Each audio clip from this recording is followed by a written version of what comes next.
All right, guys, welcome back to the Pete and Sebastian show. As you know, we don't normally do this, but now we're doing it like seemingly every other week. No, seriously, because it's the end of the year and it's the end of a 13-year run, man. We've been doing this 13 years now. Unbelievable, the Pete and Sebastian show.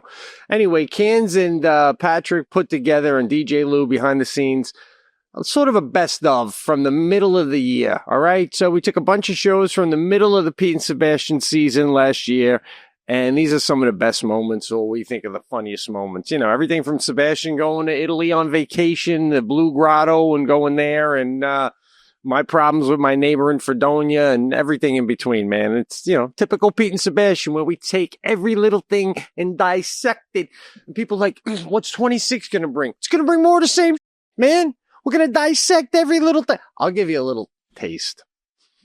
Went to my in-laws for Christmas, and we had to sleep upstairs at my in-laws. They're both in their late 80s, 89 and 87 respectively.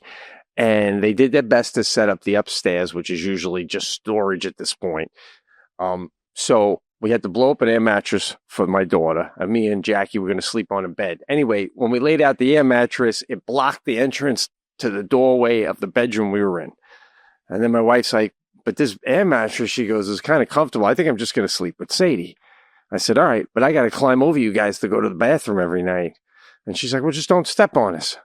So in the middle of the night, I climb over my wife. It's kind of annoying, wakes me up way more than I want to be. And I go to the bathroom and I come back. I'm like, this ain't working. So the rest of the night, I pee in a garbage can that's right by the bed that my mother-in-law put there with a white bag. There's a white Glad bag over it. And I got to tell you, it was just phenomenal to just take one step out of the bed and pee. I don't even think I think I was still dreaming when I was peeing. I didn't even come full out of my dreams. And then just to go right back to bed and this is even grosser. Better I'm not sharing this with Sebastian. At one point, I had to move the can away from the edge of the bed because the pee stench was hitting my nose like smelling salts and waking me up. Jesus, I had to move my own can away. So then the next morning, my wife goes, did everyone sleep good? And I'm like, yeah, you guys, yeah. And I go, did I wake you up when I went? And she's like, no, but I think you only went once, Pete. That's good because you're always saying how you go to the bathroom so much at night. And I was like, well, we'll talk about it later. So later I told her, I was like, I did go more than once. I went as many times as I normally do. I just went in a garbage can. And then, of course, she's like, I'm in my 50s and I still got to deal with this. My wife's like, what'd you do with the garbage can? And I'm like, why? Because we're at your mom and dad's. What did I do with it? I was like, relax. In the morning, I took the bag, I tied it up, and I threw it in the garbage can in the barn so that when your father throws out the garbage at the end of the week, it'll be in the regular garbage can. Did you drain it? Did you at least dump it in the grass?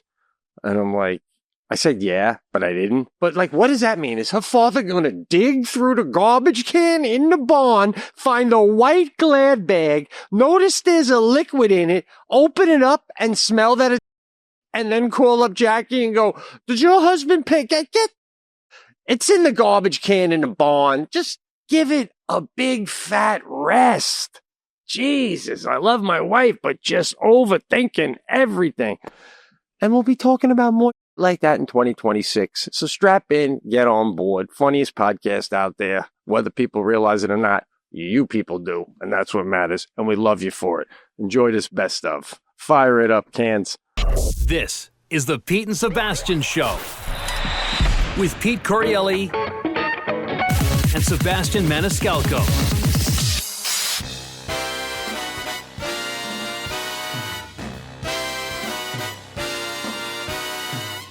I don't understand, like, why are there French fries in my pool? Oh, man. You know, like, how did that happen? This is you do not like that. This is what you never want to hear at a party when you own a pool. Do you have a skimmer? What? That's so funny, bro. And as you're going to get it, they think like you're just gonna say, yeah, it's behind the shed, hanging on the wall. Like you're not gonna go, why? What's going on? As you go to get it. Well, that's what I'm saying. Like it's like now if you ask me that, now I'm going to be doing skimming work Absolutely. for the next 5 minutes, right? So now I got something to do. It's not like you're going to go get the skimmer and just take whatever the hell. So you hire a guy to do duck, duck, goose. Why don't you hire a guy to be like the pool guy, the lifeguard, the skimmer, everything for the next 3 hours? If a kid, you're the lifeguard. I had a lifeguard. Nice. Why isn't he skimming? You're lucky he was.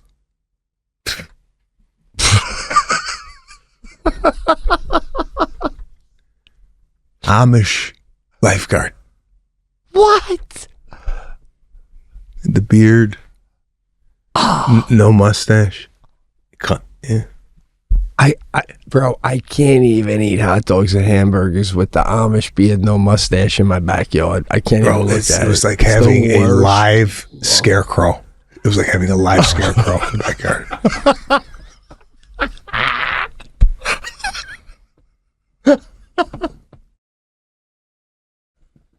I almost would want him to go in. I almost be like, Caruso, fake drowning. I gotta see this Amish beard wet. What does that look like? Oh. Oh, how did he? So what do you mean Amish? Like, how did he get there? Did he have a car? Does he have a car? I don't know how he got it. He showed up in my backyard. I asked the event planner. I go, "Is that the lifeguard?" She goes, "Yeah." And I said, "Bro, he had a bandage on his big toe the size of a baseball. Like, it looked like whatever the hell." You can't. It looked like what, sort of guy. If it looked like whatever the hell he had on his toe was keeping the toe attached to the foot. Right? So, if somebody was drowning and that toe hit the pool, you'd have to get everybody out and drain the pool anyway, right? I mean, the chances are there's a disease in there. This is gangrene. These guys fighting off gangrene. She probably found him on the shoulder of the 405 guy. He was homeless. She couldn't find anyone else to do it. Oh my God, bro! And he was I don't want to sound rude, but he sounds like kind of unappealing to have on the edge of the pool if you're a kid. Listen, nice kid, whatever. But this wasn't Baywatch, bro. This was that sounds right.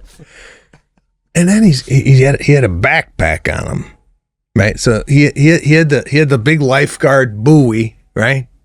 Yeah. At the pool's only 4.5 feet, and it's like it's not like this guy's working the Pacific Ocean, right? No, it's like, but he's like, I'd assume you'd rather have me throw in the buoy to get the toe wet. So, well, if I was a lifeguard and I had that, I would have to say, listen, I'm out of commission for 3 weeks. Why? I got a bandage on my toe. There's no way I could show up to a pool this way. But this guy's, I mean, this is like, come on. So anyway. Oh, God.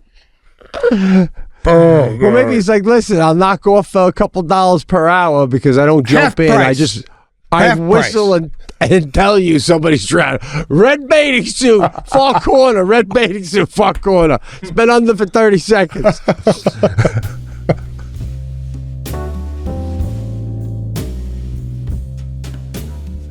You can put little cologne on the baby. It doesn't have any alcohol or anything like that. It's good for their, it doesn't damage their skin. Kind of world do we live in where we think a baby doesn't smell good enough already? I'm telling you you put this cologne on top of the smell of a baby. Phew, it was peaches. Oh God! You know when I used to cradle Serafina, and I get an orchard of peaches. Oh God, is that beautiful?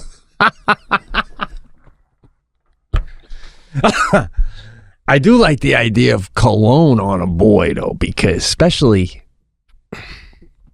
stay in age. You get a boy 2-3 years old, you're putting with the geo on his face. You're reminding him you're a boy. and you're not writing to cut that out. You're not writing to cut that out. No. Listen, I don't want to insult guys that clean gutters. I have no problem with that. Right there, I stand by. Right there, I stand by. I mean, come on. Yeah, no, the cologne on the boy is something. I dare to say my kid out of the whole school, kindergarten through 6th grade, is the only kid wearing cologne. Would that be a fair assessment? You got the only kid who's next to a teacher, and you smell Aqua de Gio, and you go, it's not even the teacher.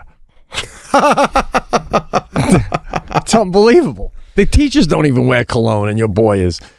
Oh. By the way, does musk still exist? I used to use that when I was in high school.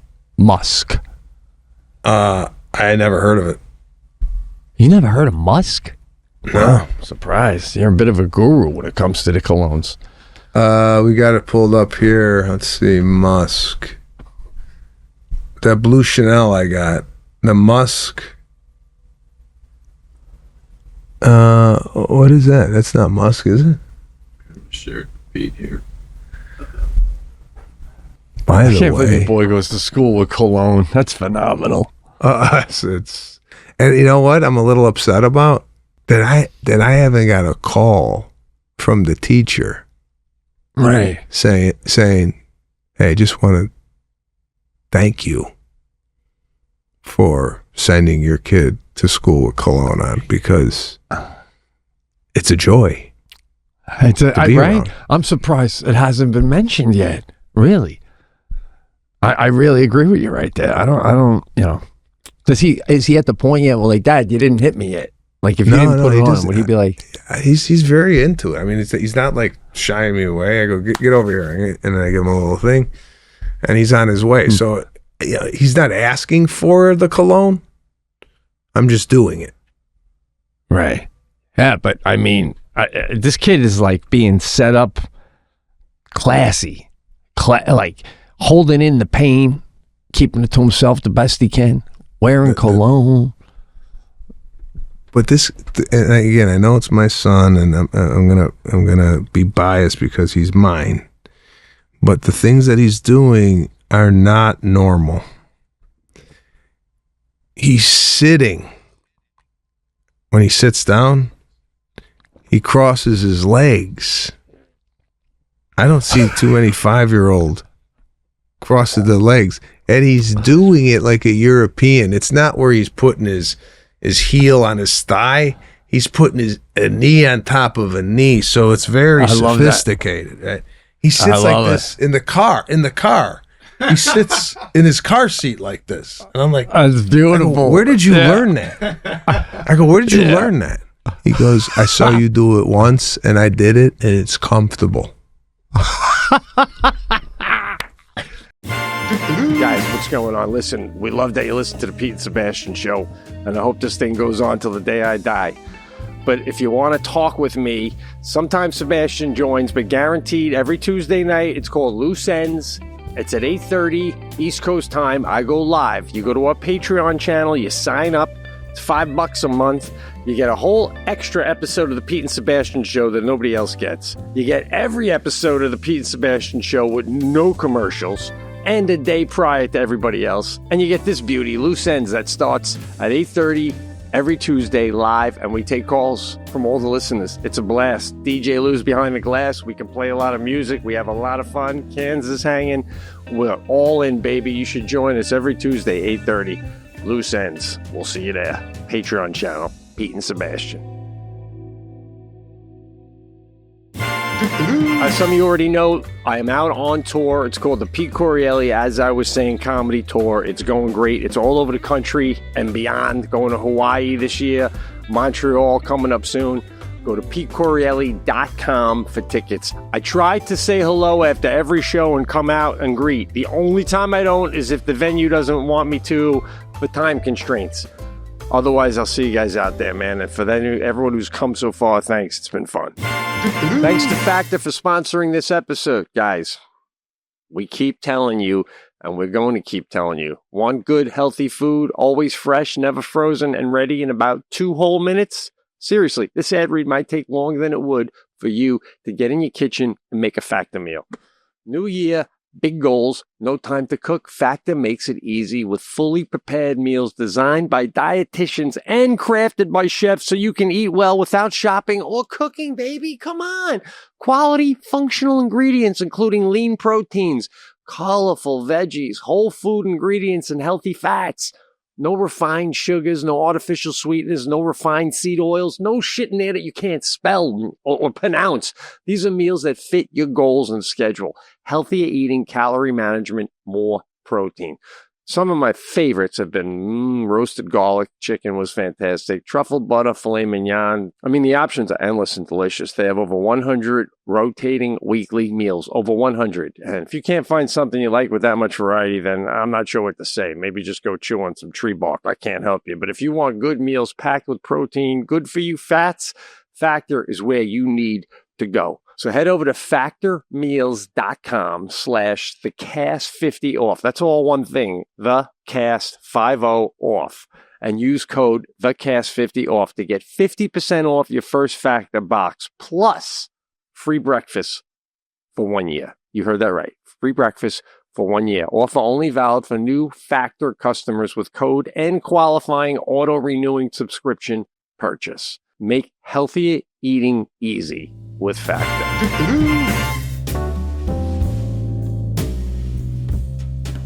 At the adult pool.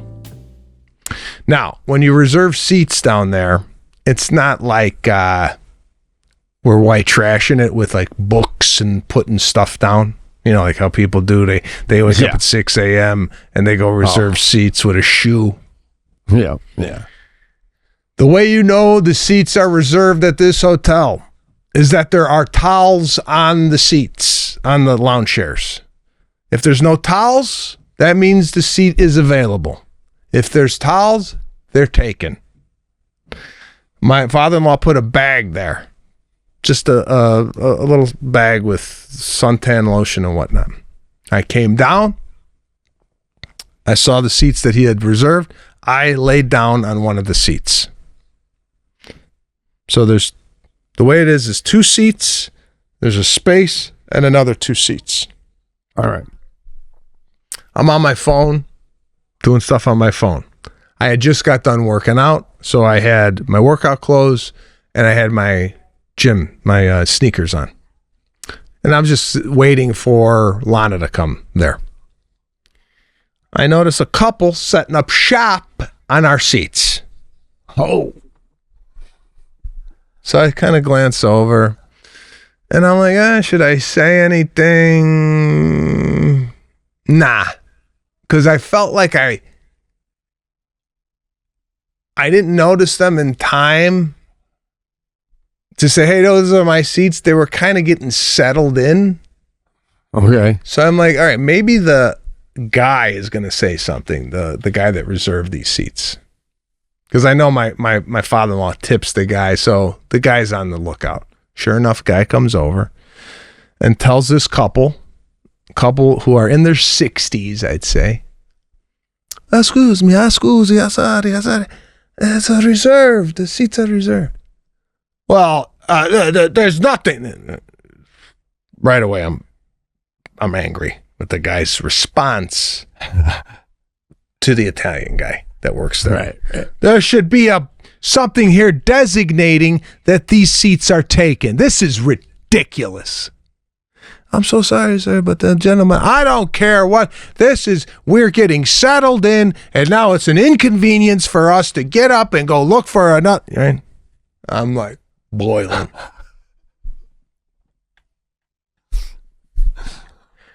They're starting to walk past me, bitching. This is ridiculous. And the wife is going, honey, don't go over there to get the seats. Come back over here. We're going to get to see that. All right. As he's passing me, he knows they're my seats. And he says this so I could hear. People should have some consideration for other people. That set me off, bro. I went white. I saw white. I took my shoe off and I threw it on the seats. I go, there. Now they're saved. I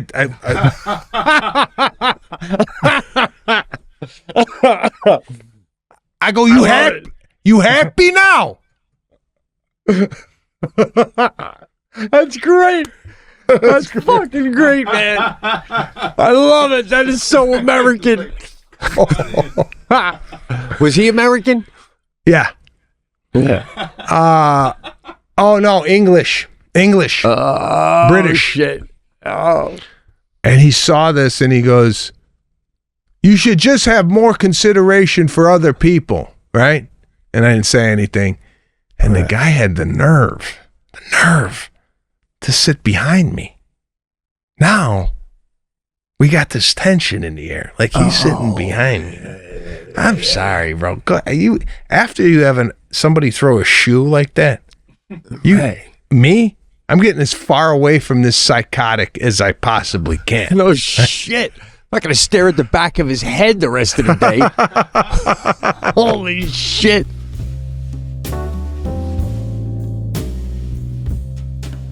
Look up who's running the Blue Grotto. Is that the island of Capri or is this mob affiliated? Because you got to pay a cover charge to get into the grotto. Did you notice? How did you do it?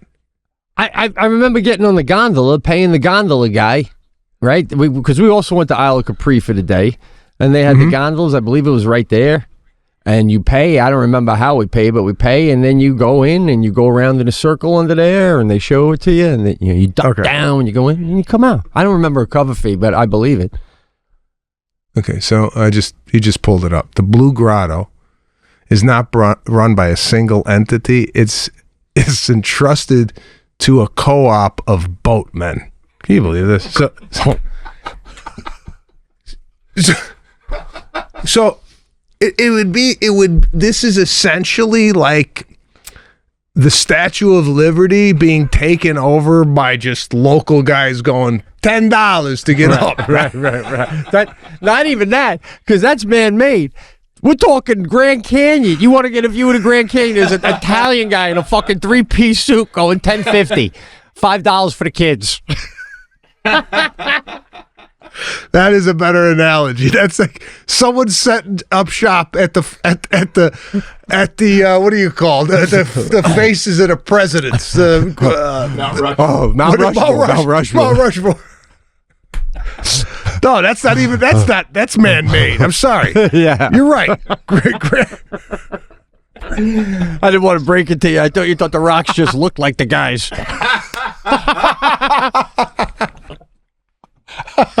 What a coincidence! 4 in a row.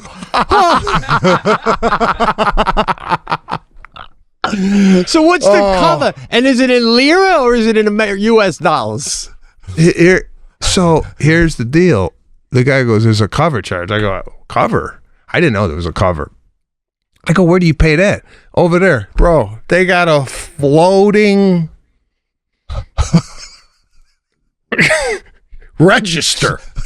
They got 2 guys in a fucking boat, and you got to get up on. You got to get up. Give the guy your credit card. And I'm standing, giving the guy the credit card. He rings it through. I'm signing this shit in a boat. Come on, man." I can't believe they got a credit card machine floating outside the Blue Grotto. Holy shit. I got restaurants in town that don't even take credit card. Jesus. It's amazing how modern the technology can be in Italy when they need it to be. Right. I got no Wi-Fi on my phone, but this guy's got fucking credit card capabilities. And if there's a drop in the swap and the card lands in the water, who's responsible for going in to get it? You or the cash register? Guy. Jesus. Oh man. For what?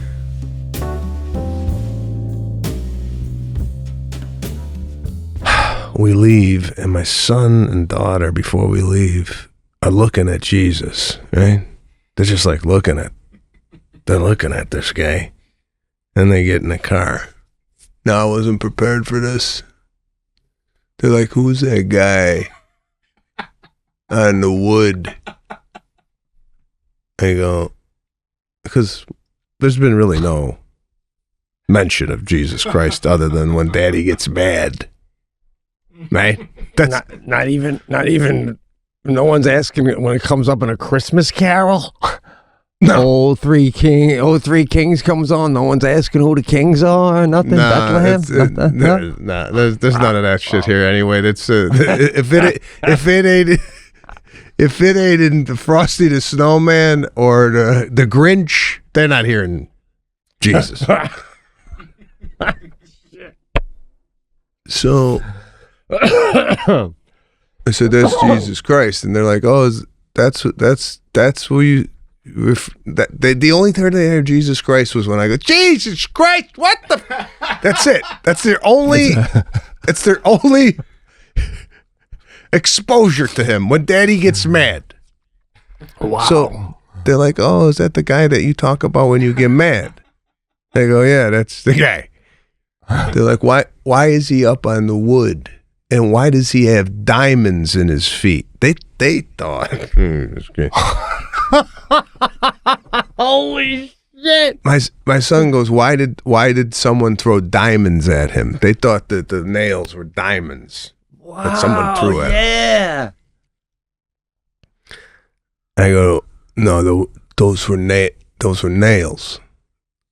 And again, like for a kid to process that there's a man with nails on boards, they go, why did that happen? Now, I got to explain this, bro. This is how I explained it, and I got to go ask ChatGPT how the hell to deal with this. This is my explanation of why Jesus is up on the cross, right? I said, nah, he was doing magic around town.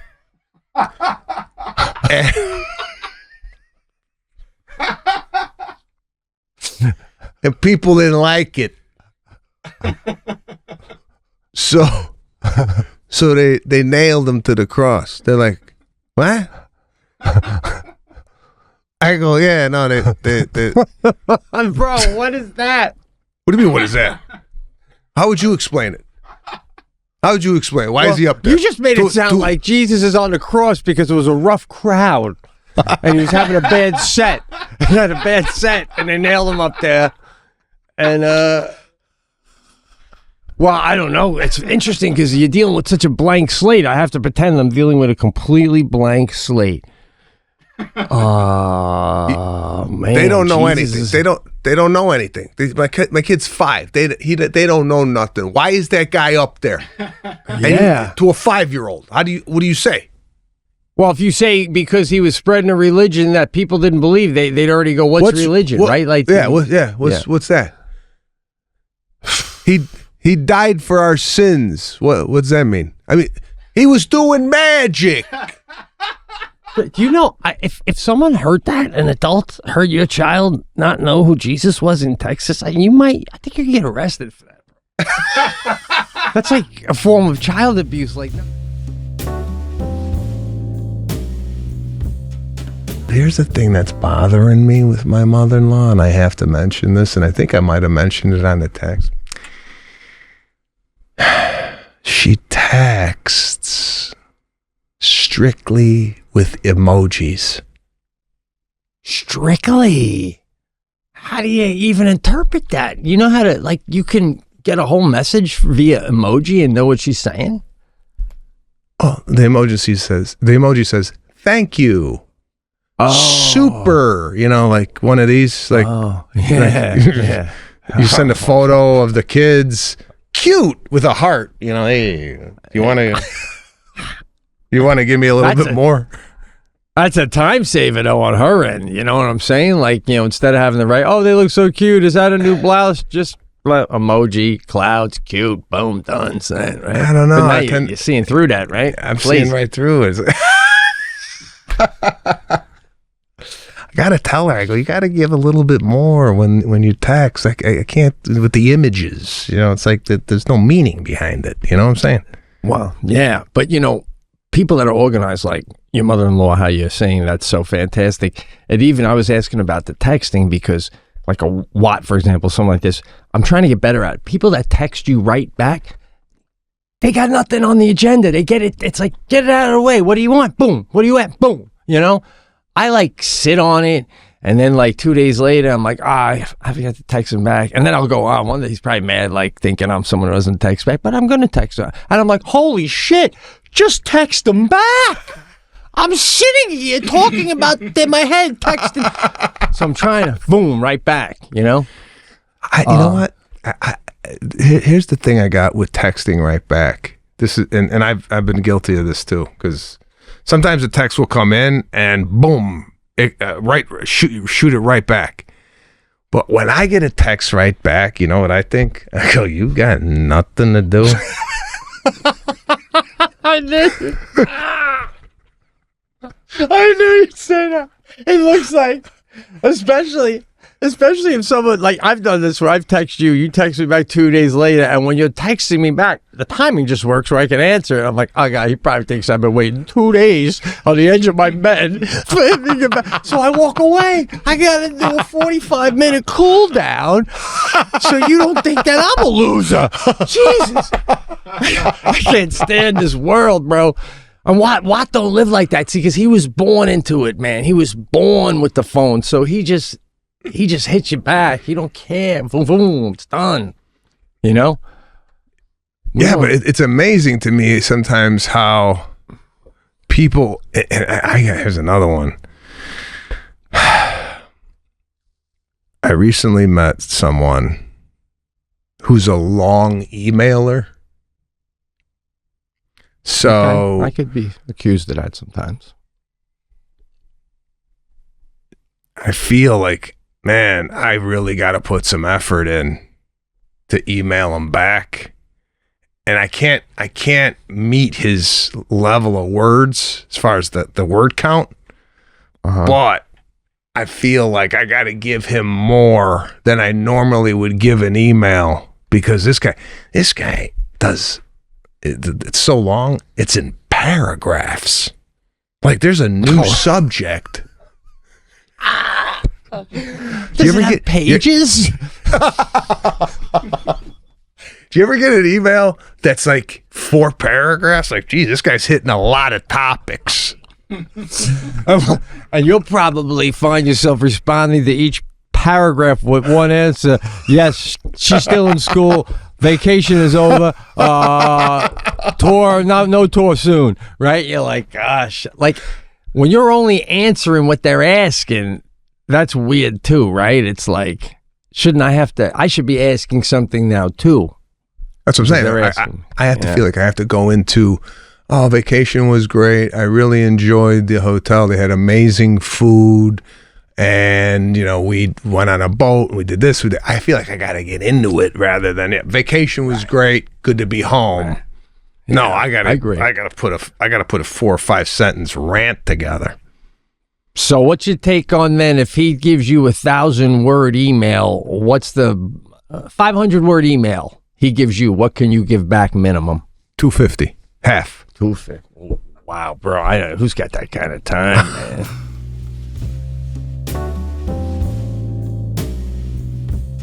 Now I want to show you a video. All right. Since we're on travel and whatnot. This is great. I want to get your take on a video or something I'm going to show you. Just pull it up here. What's your take on this? This is how bad air travel's getting. What's your take on standing seats out here? Oh, is that what that is? Yeah. You stand the whole ride. Wow. Well, I can't stand that long. Can you? What happens if you want to sit? Can you take a knee? That's crazy. But that's like, but is that like, can you fill me in? This is fascinating. Is this like you just get in? Low cost airlines. It's like, taking a Greyhound in the sky, right? You don't buy a seat.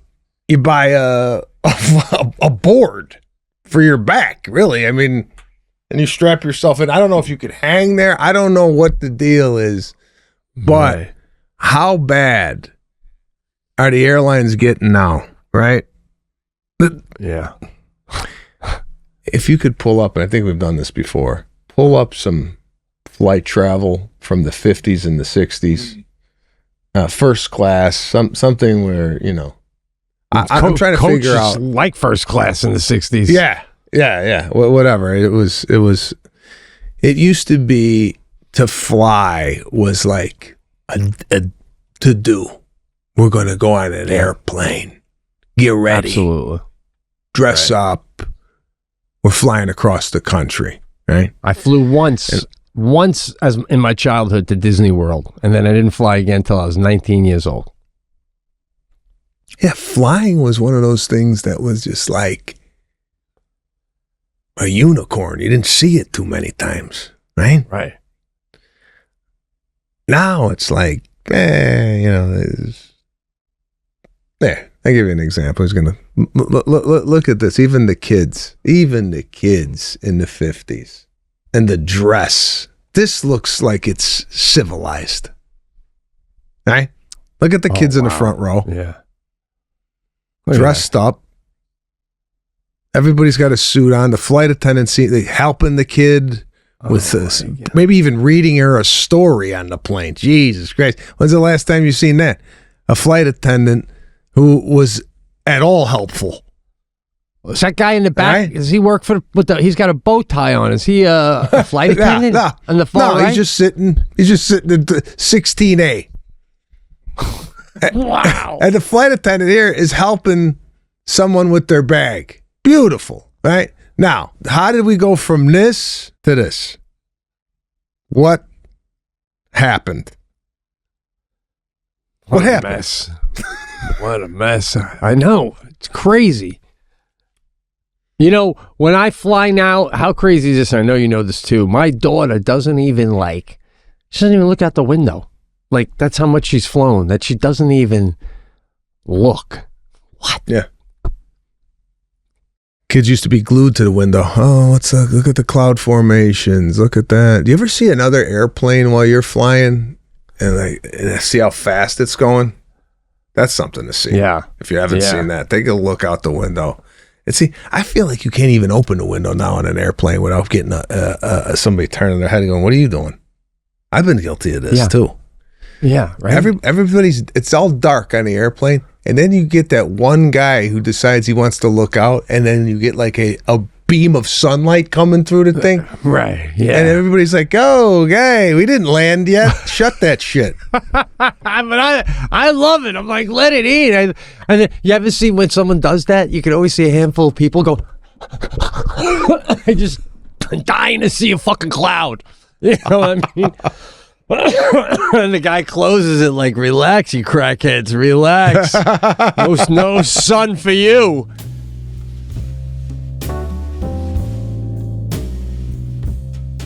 I seem to be talking, and nobody could hear what I'm saying to my wife wherever we're at. Do you feel the same way? Yes. Sometimes right? So Jackie thinks I get a little loud. She'll tell me to lower it, but we're hyper aware. Yeah, we're aware.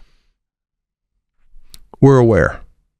So I have a voice for certain scenarios. I have an airplane voice. I have a restaurant voice. I have a watching my kid play soccer voice. It just adapts to the situation I'm in. That's a good one. Yeah. Got your church. I got a church voice.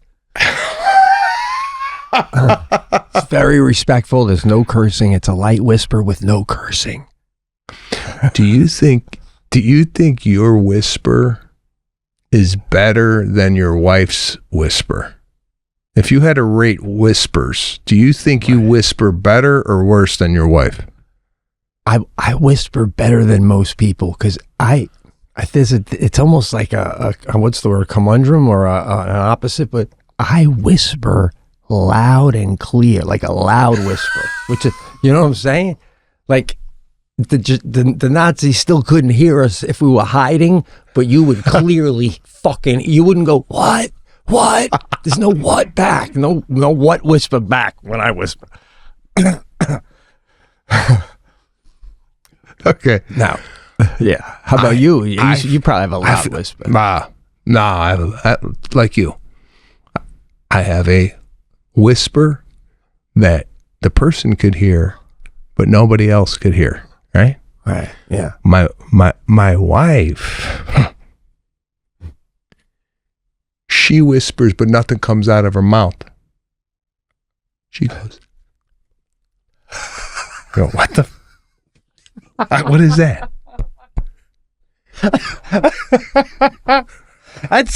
That's a level of whisper. That's like the mime whisper.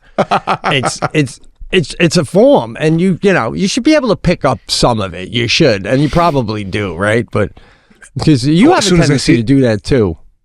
No, I don't do it. On the cast, like you'll do a fade on something. You go, and then he walked away. I hear. But I hear that. I hear what you just said. That's true. My wife starts to do almost like a lip read, and I see it coming, and I get angry when so she'll be next to me, and she'll go, and I go, stop! I can't.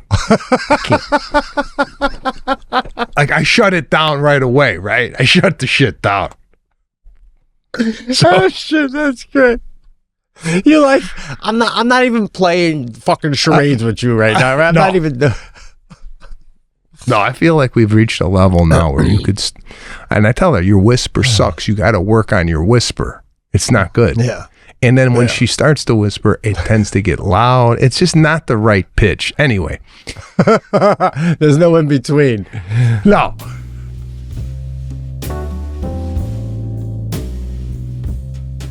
We had a little speed bump, Lana and I, about these dogs.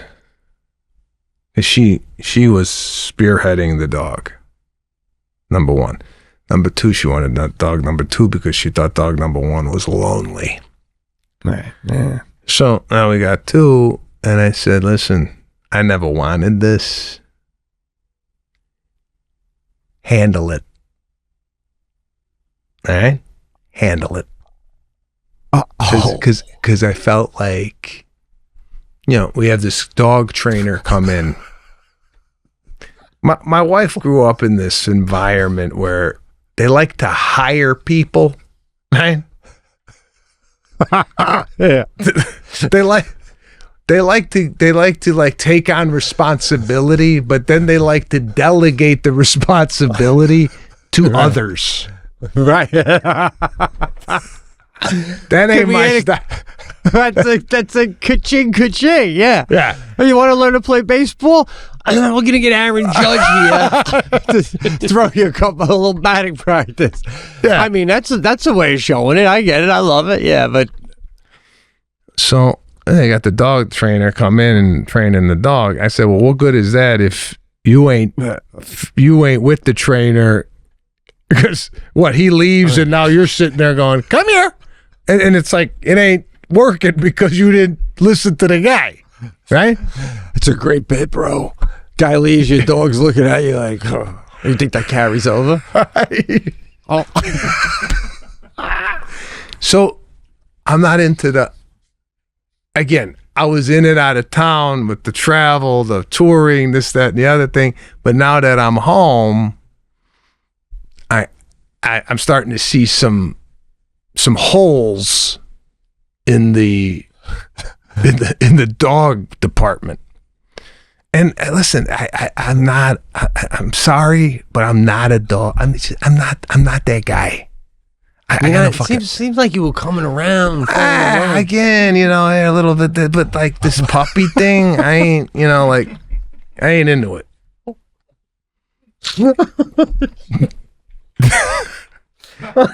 Like I can't get over. I throw the ball to the dog. Oh, this is what I started doing. I notice when I take the dogs out together in the backyard and I want to play with them, they run back. They don't stay out there with me. But when I take one out at a time and I do the ball, that one dog goes and gets the ball and brings it back. By the way, I don't understand this, and I don't know if you've done this with your dog, but I'll throw the ball, they go get it, they bring it back, but they want to hang on to the ball. They don't drop it for the next run. So I'm sitting here like frustrated going, guy, don't you see how this works? I know. Right.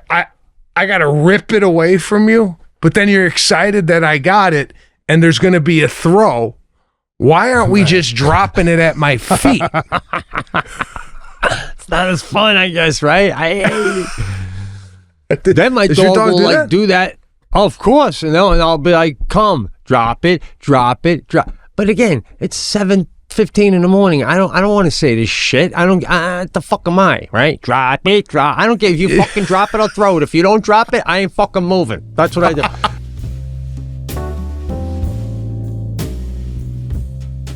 The Pope is also a White Sox fan. That's your team.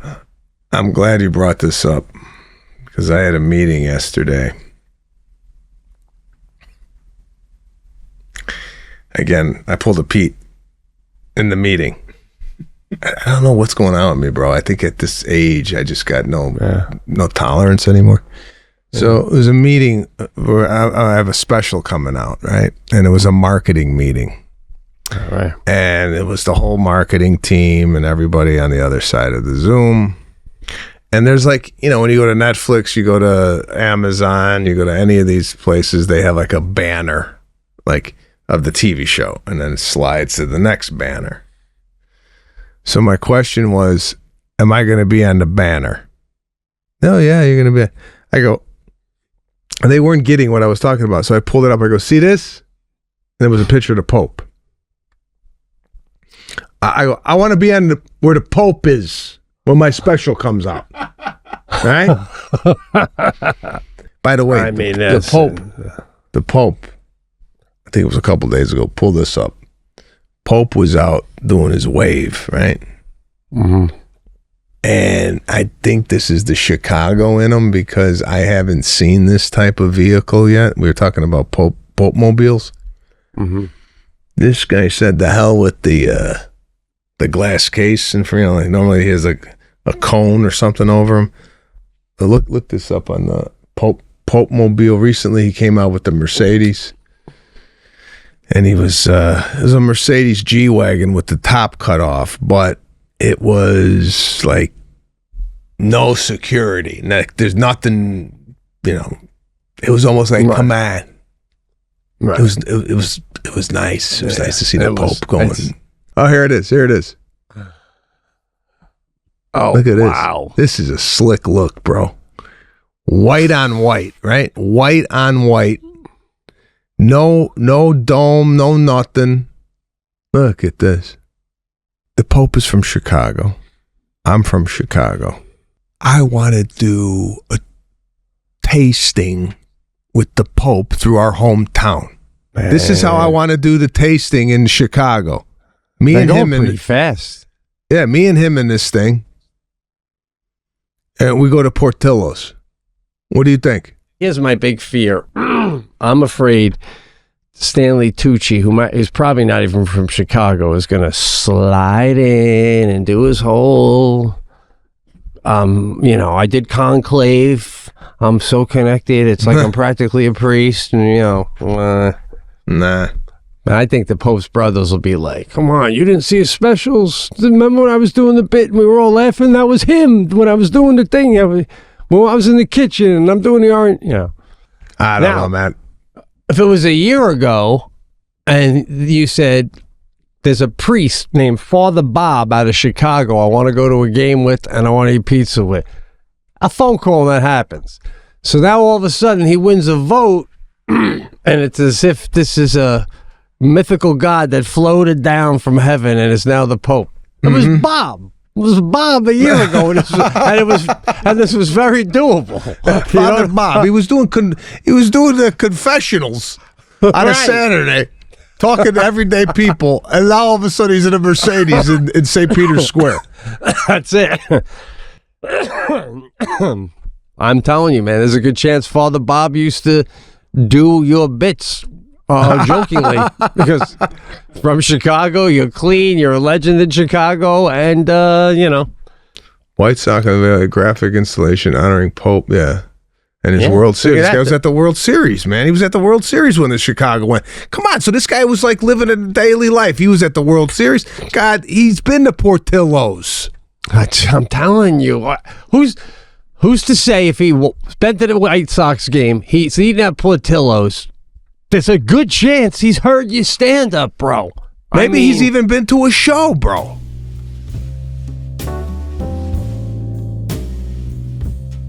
This should be a class in college or high school, what you're saying right now. How to navigate Google. Yeah. Because I don't know that you're right. I do a lot of what you're saying, too. I assume the number one at the top is the number one. But if you Google, and I'm not saying doing this like comedian, I don't know, the first one that came up might not be one I like. Or if you Google rock star, don't do that. Don't do that. I don't even want to do that. But put comedian up there. I want to see what comes up. Just put up stand-up comedian. And I want to see. Maybe image. Okay. Well, no. Go back. Oh. Okay. So the first one that comes up is Bill Burr. But there's many. It says comedians stand up. They got Mulaney, Silverman. Are they in alphabetical order? Maybe BB. No, I mean, great comedian. I'm just saying. Craig Warren, Brian Posehn, Mike Burton. Is it go down? Brian Regan, Bo Burnham, George Carlin, Tony Baker. Guy. Huh. Yeah. Guy. We're not even in this. We're not. Gianmarco Sorsi is. See, this is so. Before you're like like to be fun. What about you? You there now? Did you? Nope. No, not yet. Well, no, I'm not. We're not. See, we're not listed. And you go. So like, if you're an alien and you came down here and you go, we need to meet the comedian. And you go da. Bill Burr. We go see Bill Burr because he comes up first. So according to your theory, the aliens will never come visit you or me because nobody does a deep dive into Google. No, bro. I think we're being shadow banned from Patrick. He put in top stand-up comedians and nowhere to be found. All right, let's say the alien types this, Patrick. Half Italian, half Irish, great comedian, underrated, should be famous. Put in more. Half Italian, half Irish comedian. Let's see.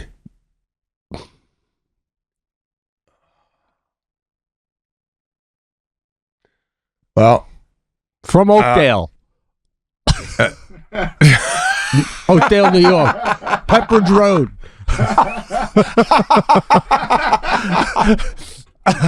Back room, top bunk.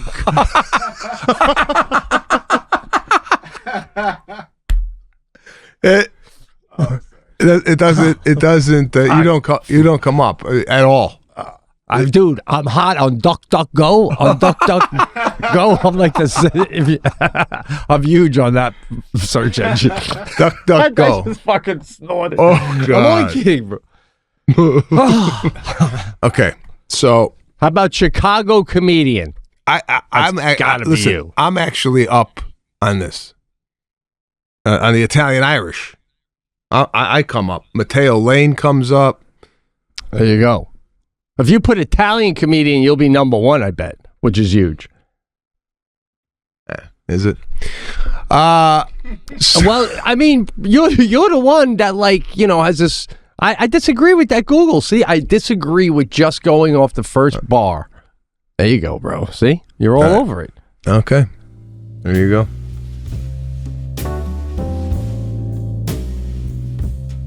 I saw you in the monster truck when they put you in the monster truck, and then you were riding around, bro. You look like you were going to. You look so comfortable in it. If I was in a monster truck, I would be like pressing on the gas a little bit. As soon as you got in it, it looked like you were we were off to the races. Are you like a thrill seeker? Are you the type of guy that likes to do these like, no, I'm going to jump out of a plane and I'm going to do this, I'm going to do that? Where does that come from? I think just, growing up, I grew up in the trailer park, so we didn't have much to do. I had a Huffy bicycle, and I just remember we would be like, we'd have big hills, and we got tired of coming down the hills and just riding down. So we would make jumps. So we'd come down, and the jumps just kept getting bigger and bigger. And then we kept growing older, so the thrills had to keep getting bigger. And once I ended up being able to get cars, I've been going to tracks, just driving, like just racing. And then, whenever I was in about 19 to 20s when I fell in love with like street racing. I'm not saying that that's cool or anything. That's what I fell in love with. I've had the thrill. Listen, I know we're not ending the show yet, but I'm going to give you a little early parting gift. I'm already seeing the country song, "The Hills Kept Growing," right?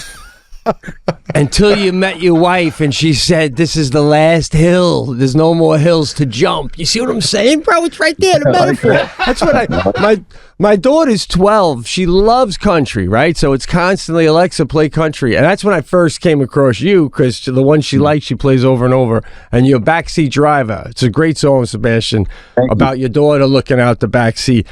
And it's funny because in country, so many times it's like, I love it. And I'm getting more and more into it. My daughter plays. My problem is at my age, it makes me cry a lot because I think about my family. It's also patriotic and great and moving.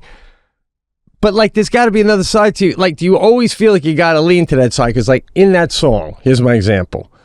It's a great song about his daughter looking out the window and asking questions that Kane as a father can't answer because she just keeps firing off another question before he's answering the last one.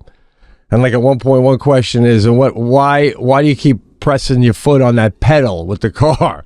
And it's such a beautiful song. But I said, Dad, I'm listening to that and thinking to myself, I go, what do you think's happening? What do you think's happening when I touch it? What seems to happen whenever Daddy, the car goes, the car stop. I'd be yelling in the rear view, stop asking questions you know the answer to. But you make a beautiful song out of it, make me feel like a piece of shit. But you must have that thought too, right? Where's the song about my kid won't shut up in the back? You know what I'm saying? Why the country singers always got to go to the beautiful part, the teary-eyed, making grown men cry at red lights, Kane? Yeah, I don't know. Maybe I mean, okay. I'm gonna tell Brad Paisley that. I'm gonna tell Brad Paisley that because he's the comedian when it comes to that stuff. If you're gonna tell Paisley anything from me, tell him he's wearing his jeans a size too small. But never, I ain't his publicist. That's for him to decide.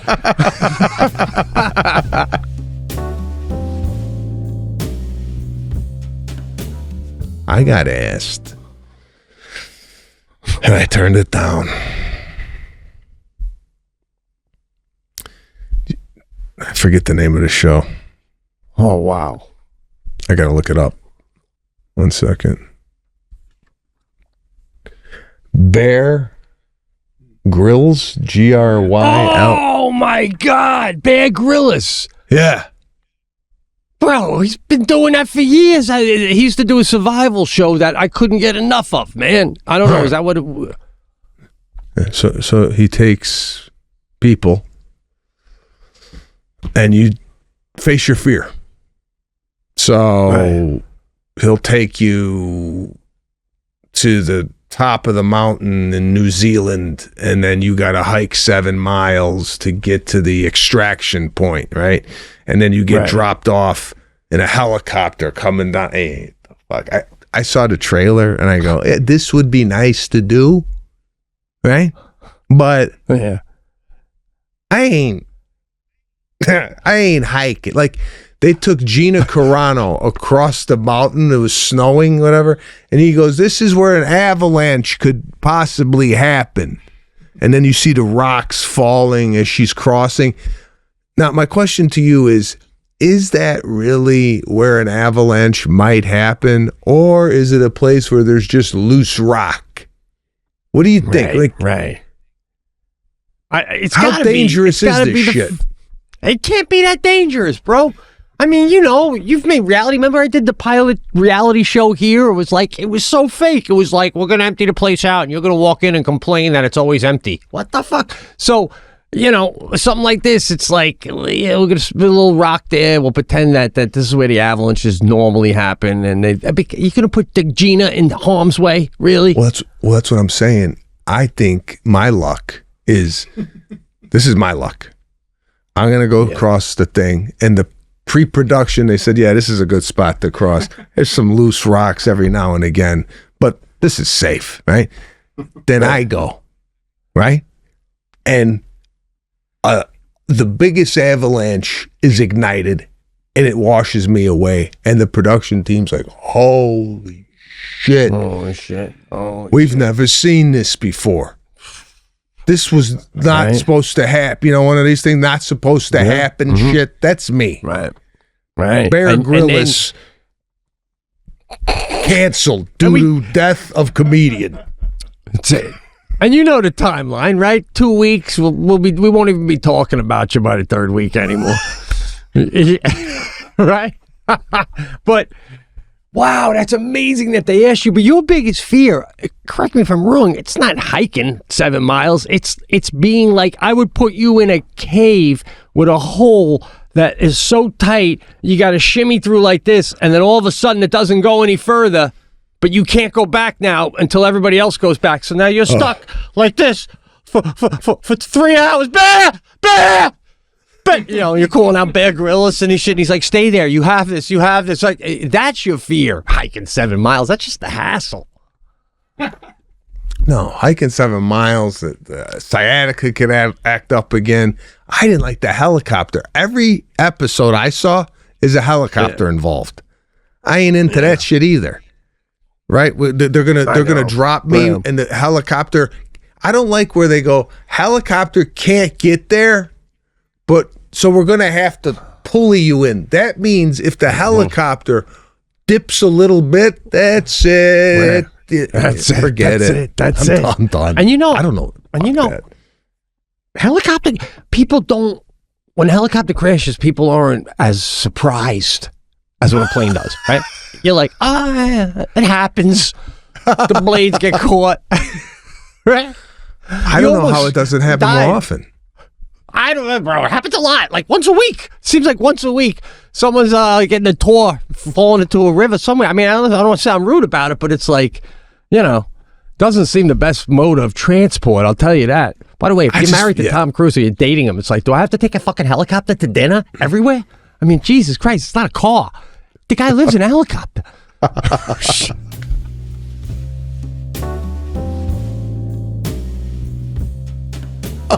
Why does everything have to start with, I don't know if you did this or not, Sebastian. I don't want to offend you, and I'm asking you if you have before I mention that I'm like guy.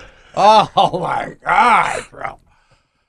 So if I, try, I don't want to get into it right now, but this thing called blister water that's hitting the market, do I have to assume, do I have to ask you, did you try it yet? Or can I just go up and using blister water? It's unbelievable. Like it seems like everything has to start with that. I would think if you're talking to somebody and you're unaware of if they ever used the product or not, you would start by saying, blister water. You ever hear of it? No. And then you go into it. You don't go, I've been using this thing called blister water. And then all of a sudden I have to go, oh, I use that too. And then you go, what are you trying to one up me? I got my, that's. I hate it. It's a vibe though. It's a vibe. It's a from vibe. A personality. It's a vibe. Yeah. Have you heard of this stuff, by the way? Have you heard of this stuff? I haven't tried it, but apparently, when you get a blister and if okay, this is a perfect example. This is how the conversations start. Have you tried it? No. Okay. Apparently, and then I'm like, oh, okay. Now I'm learning something. All right. I haven't tried it either, honestly, but I haven't even seen it. But that water, it's like a saline, salty when you have a blister and it pops in there. They collected it somehow, this company put it through a process, and you drink it. Not a full amount, like you just need like a capful. And apparently, you literally do not age, and this shit is all the rage. I don't know who's supplying the blisters where they're getting the water, but I mean, Wait a minute. You got a blister, and the pus that comes out of your blister, they're not saying the pus. It's a water. It's a water. It's like a saline. It's a salty water. So they bottled that, and you're drinking people's blister water. Yes, I mean, well, it's also put through a process, and now I think they're trying to figure out a way to make that same liquid, the same ingredients that make that blister up. Yeah. So, and it's supposed to like literally stop aging. Okay. No, you should not drink fluid from a blister. The fluid inside a blister, also known as serum, is a natural part of the healing process, helps protect underlying skin produced by the body. Here's why you shouldn't drink it. So that Why shouldn't you drink it? Cleaning it, if a blister is painful, I mean, yeah, I'll see if I can find that. yeah, find the blister water. He won't find it. He won't find it. He won't find it. Why? What do you mean he won't find it? You know of it and the Google doesn't? I made it up. I was dangling. I was trying to fish. I told Jackie about this. She thought it was a great idea. I was doing some yard work the other day, and I had a big blister. I was telling Jack last night. And I bit it. It was a big bubble, and I bit it, and it was like salty, right? Hold on. Let me finish this. You're going to laugh at this, right? So at night, I go to Jack. I had a blister. When you bite it, and I go, it's like, what is it, like salty? She's like, yeah, it's like saline like flavor. It's like salt. I said, I was thinking about telling Sebastian there's a product called blister water, and it's made up of blisters, just to see if he'd like get it. And she goes, that's funny, you should do that, but you know what I bet he's going to say? And I go, what? He's going to say, you bite your blisters and you know what I'm talking about with that feel, that liquid. If there's a blister. Ooh, with the teeth. Oh, God. What's the... damn it, man. Oh, no. A blister, you...